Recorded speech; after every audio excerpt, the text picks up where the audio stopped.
Hey, Frontline fans, welcome back to Comic Frontline and fans. You're back with me, Mike Spider Slayer, getting ready to do that all-important comic book review so you, the fans, can make a decision of what comic books to buy.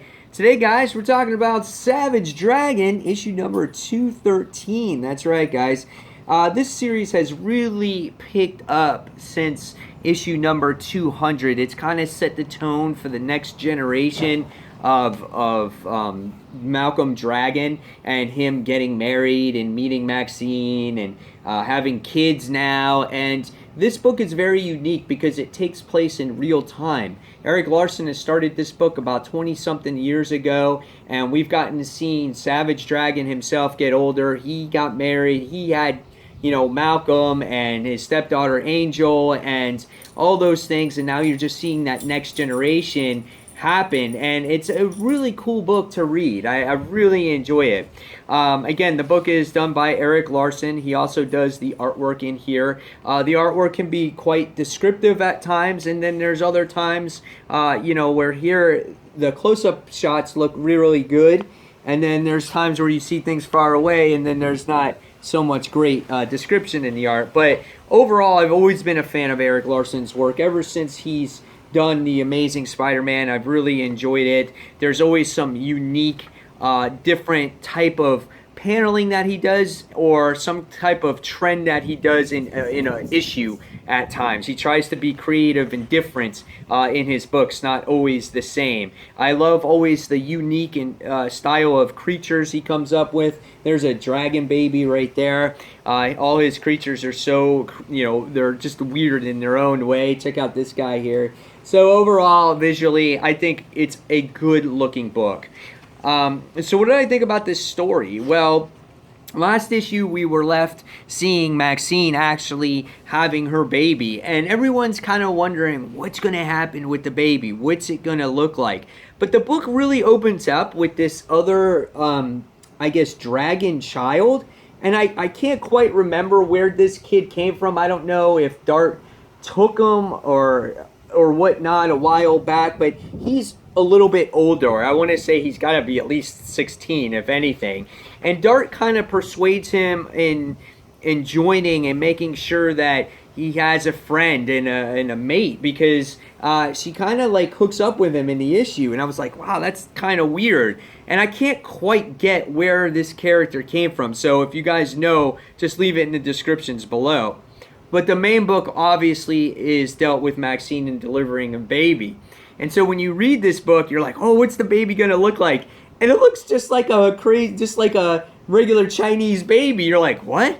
And based off of Malcolm, it's like his genes are dominant. So it's supposed to be a male. It's supposed to be green. It's supposed to be all these things. And Angel's sitting there going, you're a slut. You're a whore. She's like, you had more than one foursome. You've done all these different types of things. It's not Malcolm's baby. And she's like, it is. And Malcolm is telling Angel, he's like, I trust her. She's my wife. We're really in love with each other. And as time has progressed, just like newborns, they change in appearance as time goes by. So as time goes by, you see that the baby changes. It has green skin. It starts having a little fin that pops out. And there were some really good things. And so what happens now is we find out that there's other babies involved, which was Tara's baby, which was the ex-girlfriend from Malcolm Dragon. And Angel, who is the she's the stepsister. So they all had this foursome with his girlfriend at the time, and they all have these babies now. And Malcolm Dragon wants to own the responsibility and take care of these babies instead of giving them over to Lorella, who's trying to repopulate the dragon race.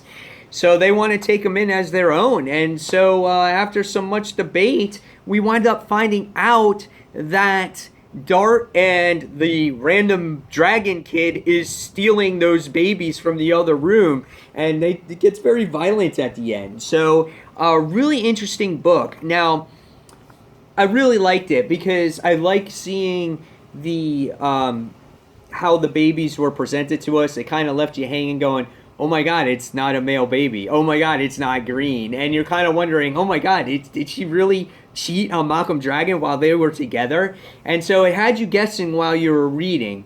But the real plot line starts to develop by the time you get to the end of the book. So I really enjoyed that aspect of it.